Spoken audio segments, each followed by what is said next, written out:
Don, we good to go? Play the All Brady right, Bunch let's go. music. Here we go. It is time for the crossover with Don Taylor and Rick Dhaliwal from Donnie and Dhali on Check TV, which you can check out Monday to Friday, 10 to noon. The crossover brought to you by Basant Motors, powering the playoff drive, home of over 400 pre-owned vehicles, and where the players go. It only took us, 7 months, but we got a sponsor for the crossover, guys. It's very, very exciting. Oh! Yeah. Oh! Look at us. Woo! I think the problem, gentlemen, is that I'm box office poison. Yeah, nobody wanted to do business with Grant. But thanks to our friends at We know Basant. that. I was gonna say, Rick, how are you managing having? our You have to friends talk. You have to talk to Drance twice in a day here. That's tough for you. It's like This when is we're very working on tough those articles. emotionally for us. Yeah. All right, A double lots. dose of Drance. Whew, it's tough. Feel It's sorry tough for you, times. bud. That's why you're all bundled up. Yeah, it's cold in here because frickin' Taylor won't let us put the heat up. Okay. That's so not true. It is true. It's because of the ice cold takes. There's only Donnie one looks- person Donnie who looks complains about the comfortable. temperature. Short Yeah, sleeves. yeah, He looks but fine. it's- No, it's cold in here, but he won't let us turn the heat up. So Ryan and I. That's not. You make me sound like some sort of dictator. No, not at all. I go to turn the heat up, and you say stop. Nah. We've got the hot television lights on. We need it to be cool here. Yeah. I appreciate that one of you looks like you're about to have a gin and tonic on the 19th hole, and the other one looks like they're about to take part in the siege of Stalingrad. Hot toddy. The siege of Stalingrad. Yeah. Wow. Was not expecting that reference so early on in the crossover. Olive drab. No kidding. that was very exciting. All right, let's get into it. Lots happening with the Canucks. We'll start with the status of Elias Lindholm. I know just seeing our guy Batch tweet from practice, no Lindholm on the ice. The last we kind of heard was going to have an appointment with a doctor, maybe Sunday, maybe early this week. Now we'll see what Rick Tocchet has to say after practice. Rick, what are you hearing about the status of Elias Lindholm right now? Yeah, we're all trying to figure out what's going on here. It sounds like they're still trying to figure it out, trying to nail down what it is.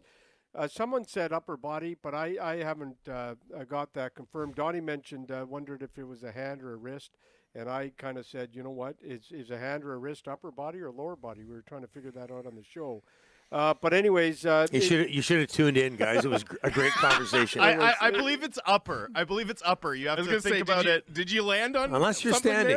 there? Unless you're standing. No, Unless you have really as long you can arms. imagine, we had a tough time. Yeah, we had a tough time figuring it out.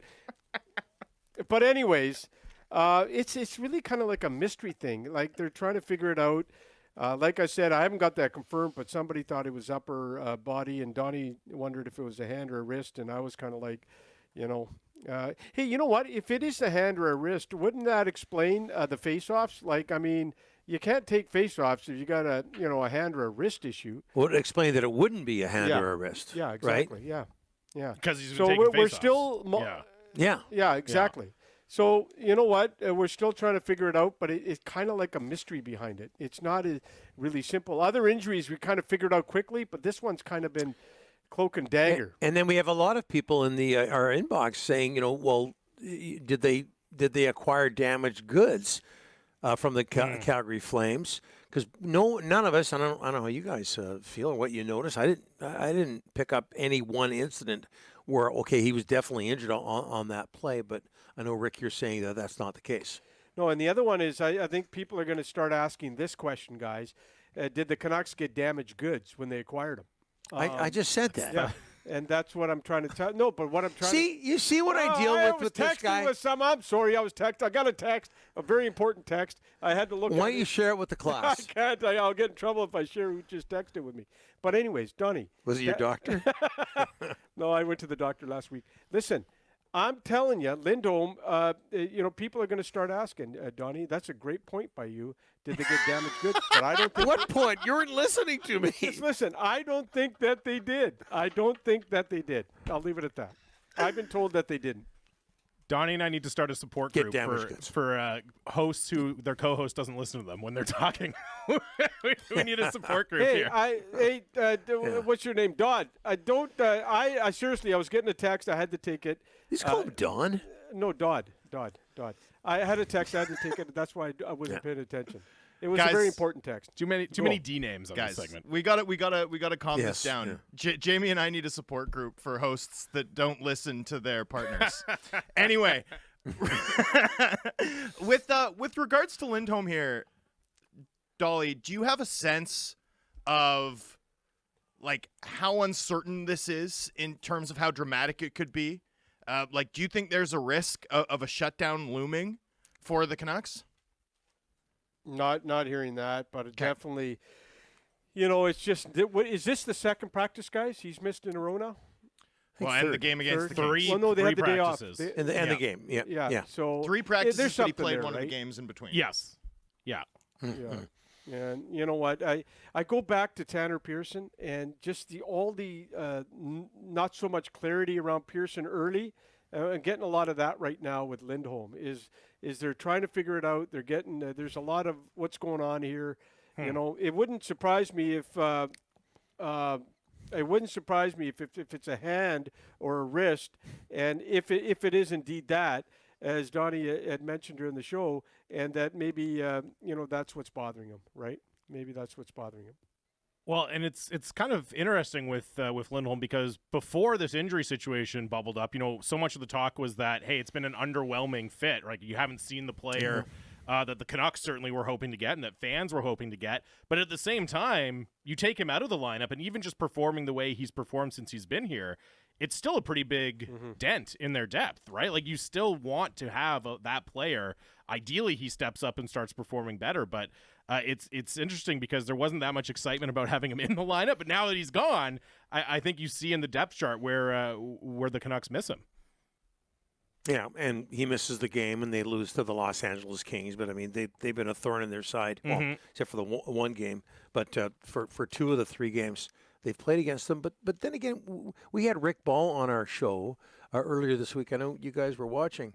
And he said that one thing you got to realize that Lindholm was having an underwhelming season before he got to Vancouver. Now I don't know if this health situation was lingering there as well, but that was a good point by Rick. You look at his numbers, and he's not playing with Tkachuk or Gudra anymore, and they haven't been that great. And same thing here in Vancouver. Is there a possibility the Canucks made a mistake with that move? Could be. Time will tell.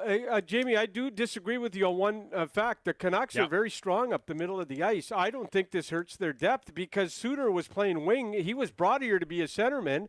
And now I look at them up the middle of the ice, and I think they're still strong. I think Pettersson, Miller, Bluger, and Suter, and you also have Amon who can play center. I think this team's one of their greatest strengths is up the middle of the ice. I think they're going to be fine if he can't play. But the depth was supposed to be better with Lindholm. I see what you're saying, Rick, but at the same time against LA, you move Suter down to play center, and then Phil DiGiuseppe comes into your top 6, right? And then all of a sudden that opens up a hole in your top 6, right? Yeah. So I think it just gives you more options when you have Lindholm in the lineup. Especially because Suter's been such a good fit with Miller and Besser, right? I mean, that's the sort of fit you'd prefer not to interrupt. That line's outscored their opponents 14-3. Like, that's the top line. I don't know what else to say. Joshua looks like he's getting a trial there at practice today. With Joshua on the verge of returning, Rick, what do you think of him moving into the top 6, potentially getting a look there? I love it. We were talking yesterday, Donnie and I, about where do you put him. I really wanted the old third line reunited. I really did. I thought it was the best third line in the NHL. But you know what? You got a situation where Garland's now in the top 6.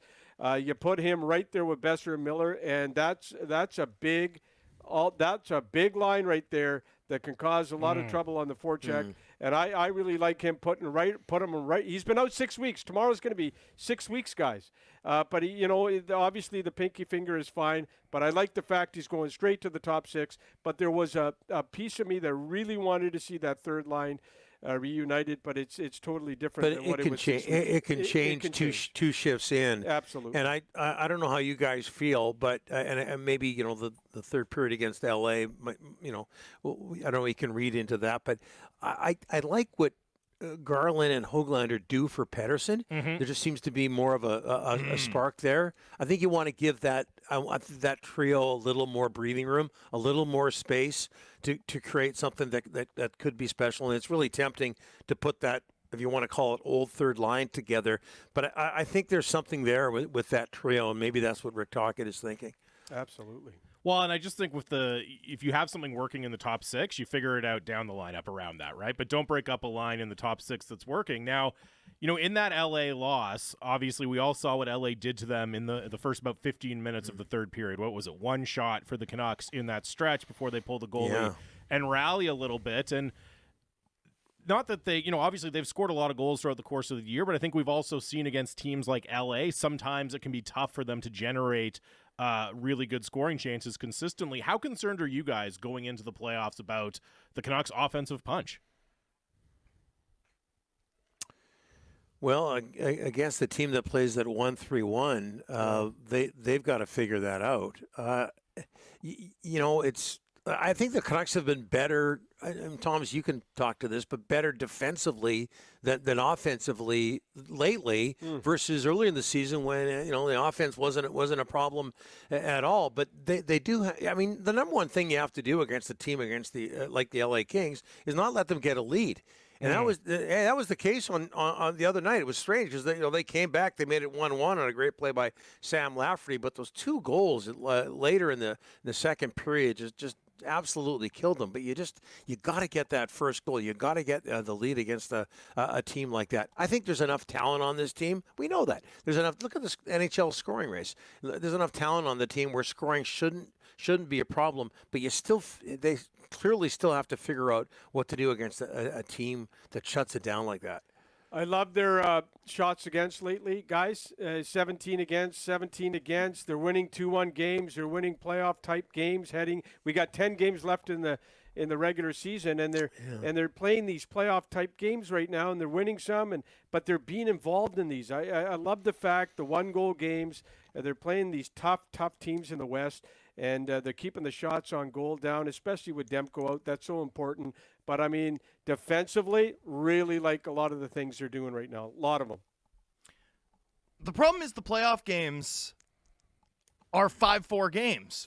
You know what I mean? Like, just look at the Stanley Cup final last year. 9-3, 3-2, 3-2, 7-2, 5-2. Like, do you think this team generates enough? Are they too reliant on some of those deflections, on some of that conversion efficiency? It feels like what the Predators did last night to the Vegas Golden Knights, where you just steal a result. This team's led so much. We haven't seen them very often in those spots, but it doesn't feel like we've seen them do that against a team that wasn't like Columbus. Yeah, that is interesting. These last two games, they were beating Calgary and Montreal before this. Then you look at LA, looks to be a playoff-bound team, and they struggled as they have with LA. Then tomorrow's going to be a real indication of where this team is at. They're playing a Dallas team that's jumped ahead of them in the Western Conference and the overall standings. It's going to be really, really interesting. But yeah, I never thought we'd be saying we have this conversation. Like if you told me we'd be talking about can the Canucks generate offense against really good playoff-bound teams, I would have thought you're crazy. But it seems to be the case right now. But big game tomorrow.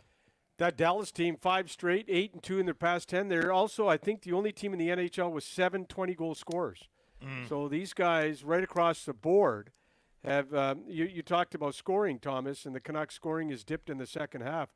These guys, 7 20-goal scorers, and they got the kid from Kamloops, Stan Koven, coming in tomorrow. He's been hot. And Donnie likes to remind me the Canucks took Klimovich 6 spots ahead of Stan Koven. No, you're the one who brings it up all the time. Stop, Donnie, stop. You bring it up. You brought it up this week.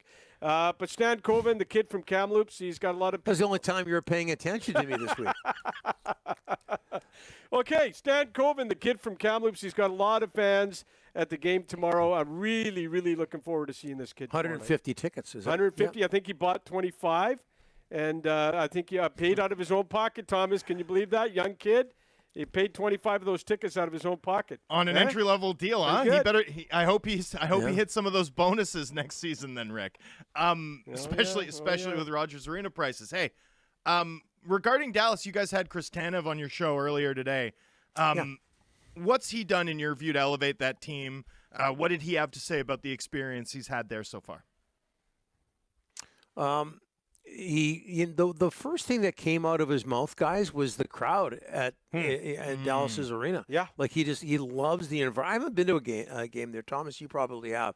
I haven't been to a game there. I love what I see on television, and I love the camera angles there. We've talked about that on our show. It looks great. But that was the first thing he mentioned versus Calgary, which can be a really quiet crowd. So can Vancouver at times. But that was the very first thing he mentioned. And you talk about a very good team with a crowd like that, and he thinks that combination can really help that team. And look, they've been fairly successful the last couple of seasons. But it was interesting. That was the first thing, Rick, that came out of his mouth, is how much he enjoys playing in Dallas as a member of the home team. He didn't hesitate to say that. And obviously, he's impressed with the quality of the lineup too. Well, they're the top team in the West. When you wake up this morning, they're 1 point ahead of the Canucks. Thing about Tanev is the Dallas Stars are going to take a run at re-signing him. They're going to take a good, but they're going to have to overpay if they're going to keep him, because I'll tell you, if that guy hits July 1st, Tanev, he's going to have a ton of teams after him. He's going to do quite fine. The Vancouver Canucks will be one of the teams poking around on him. But then again, if they re-sign Tyler Myers, do you have enough money for Tanev? So, I mean, there's a lot of things that could happen before now and July 1st. Yeah, he also said we asked him the question, how tough is it to focus on hockey when you got a big decision coming up in the summer? And he admitted that, it enters his mind every once in a while. But he's a focused guy. It's not going to be a problem. But he has talked about that, and he has thought about Vancouver. So it's going to be it's interesting right now, and the summer will be interesting too. Oh, big time. I just want to note, gentlemen, Vancouver Canucks still ahead of the Dallas Stars by point percentage. Just want to note, Canucks still in first in the West. What? You are just that guy at a party that, you know what? The guy at the party, there's 10 guys, everyone's having fun, and there's always that one guy at the party that, you know what, just takes the party in a different direction. That's Thomas But he Grant. sticks by his guns, direction. which I admire, just like when it comes to Pettersson and Miller. I keep getting He's invited, the party man. pooper. That's what Grant is. I mean, look, Thomas, you really are the party pooper. Sorry, you're saying the Canucks are not first in the I was going to West? say, at least in this case, he's putting the Canucks ahead of them. Wow, Rick, you're so negative. But I look at the standings and I see Dallas in first place. Not by That's it. percentage. You don't need to bring up the percentage stuff. You don't. Rick's big Dallas Stars booster here. If the Canucks and the Stars both claimed a player on waivers today, he'd go to Dallas. Donnie, just Sticking by his guns. I admire it. Donnie, just don't bring up the Stankoven Klimovich thing next time you guys have Dan Milstein on. Ooh. Oh, don't worry. Stay away. Stay away from it there. Hey, Don, just quickly, don't write. I know what Stankoven is doing is great, and he went to the American League, ripped it up in Texas. Don't rule out, and don't sit there and crap on Klimovich. I think they made a mistake putting him in the American League after his draft, and that poor kid's been down there 3 years. And but don't rule him out. Don't write him off yet. Well, Stankoven was in the American Hockey League too. Yeah, well, not very long, Donnie. He was only there for a half a season. He got called up. But all I'm saying is don't write off Klimovich yet. There's a lot of. He's still young. He is. That's true. So is Logan Stankoven, and he's in the NHL for the Stars, playing really well right now. player, man. But I get it. No, look. What I'm not saying Danilo Klimovich is done. He's young. You're right. But what do you want me to say? Like, who would you rather have right now? It's pretty easy. Hey, Jamie, he's a couple years away from being a couple years away. That's what Rick's saying. And Rick, by the way, is right. And Rick, by the way, is right. Like, the skill set and combination, if he can stay healthy, 100%. No one's going to be shocked if that kid puts it together. But been a while. It's been a tough path. Been for him. waiting There's a no bit. doubt about it. Yeah. Before we go, you mentioned the right side of the defense going into the summer, Rick. Tyler Myers, if they re-sign him, can they go after Tanev? And then on top of all that, it's Filip Hronek as well, though, right? And we'd heard a couple of weeks ago that they'd maybe started contract negotiations with Hronek. We saw in the last game, he was on a pair away from Quinn Hughes. Today at practice, they're back together. What's your sense of where this is going, Rick? Well, it's going to be a tough negotiation if he asks for $8 million. There's the national guy that keeps coming on Vancouver radio and keeps saying it's going to start with an 8, right? I don't think the Canucks can do 8. I mean, would you do 8? We talk about it quite a bit on our show. I mean, how can you go from $4.4 million and your career high in points is 39, and now you want over $8 million? Guys, I don't care if you're buying UFA years or not. The one thing that bothers me is there is no defenseman in this city should they make a penny more than Quinn Hughes. I mean, I don't get it. Like if Quinn goes on a run here and gets 90 points, how can, he might hit 90 points, guys. There's 10 games left. He's got 9 points to go. How can you ask for more than that? A defenseman that's just got 90 points. It just makes no sense to me. But how can you ask a guy who has an arbitration case which alone would put him into that same stratosphere for next season? And you don't know that, though, Thomas. I mean, I know what 50-point Thomas, right-handed defensemen that lead a team in ice time tend to make at arbitration. Like, he's got one of the best arbitration cases we'll have seen in a decade, Rick. Like, at the very least, it's close. So why are you asking him to sign long-term at a level when next season he's got the right to go to arbitration, earn a commensurate amount, and then potentially go to market with a $95 to $100 million cap upper limit? Like, you can't ask a guy to leave that much on the table just because of a contract that another management group signed 3 years ago when Quinn Hughes was coming off of his ELC and wasn't even a restricted free agent. He was a 10.2C guy, not even eligible to sign a restricted an offer sheet. I'd lose my mind if someone told me that I had to get in line behind Quinn Hughes given the difference in situation. He's gone from a career high 39 points. He's at 45. He's got 6 more than his career high. And the season's not finished. Yeah, okay. Donnie, let's see he gets to 50. So, Thomas, you think 6, 7, 8, 9, 10 more points than your career high, and you're going to get a $4 million. They can't give everyone $4 million jumps, Thomas. Look, I understand, but this was always baked into the bet with the Hronek. If it worked, he was going to be pricey after one season. That was always the case. If you're telling me that the Canucks should have enough confidence in their pro scouting to replace Filip Hronek, I agree with you. If you're telling me, though, that Filip Hronek should not make more than Quinn Hughes, I don't think that makes sense with the reality of his leverage and where the NHL market's likely to move in the next 18 months. You see what I'm saying? Like, I can believe both things. I kind of come down the middle here. Yeah, there's a good argument for both sides. Yeah, an argument on the Canucks side would be that I think the belief was that Hronek would anchor his own pairing. And that hasn't been the case this season. It's been Hronek with Hughes, like Rick says, and he's benefited from that. So that's a check mark in the Canucks column. But I do see where you're coming from when you think about Hughes maybe giving the team a bit of a discount way back when. I didn't realize I was throwing a grenade in here when I just brought up the Filip Hronek situation. We're over. We'll let you go get your parking sorted out, Rick. Thanks for doing this as always, guys. And we will chat again next week. You bet. Thanks, guys. That is Don Taylor, Rick Dhaliwal, brought to you by Basant Motors. The crossover is brought to you by Basant Motors, powering the playoff drive, home of over 400 pre-owned vehicles, and where the players go. And if you have a party that needs to be pooped, call me. I'm always available. Rick was upset that you were besmirching the Dallas Stars. I'm always available to poop on parties. Poopa! Poopa! I'm the party Grand poopa. Poopa.